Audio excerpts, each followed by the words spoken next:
আরেকটা কথা বলি, কেউ যদি আপনার জন্য আঁটু পানিতে নামে, ধরে নেন, আপনি তার জন্য মাজা পানিতে নামতে পারেন। দেখা যাচ্ছে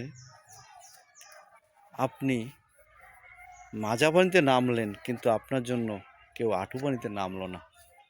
তখন আপনি কি করবেন? ভেবে নিতে হবে, এই দুনিয়াটায় আমি একা আসছি, একাই চলে যাব, কেউ আপনার সঙ্গে যাবে না।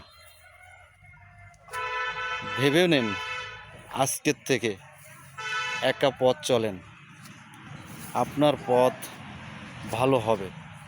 সঙ্গী ছেড়ে দেন, জীবনে ভালো হতে পারবেন। যদি কথা ভালো লাগে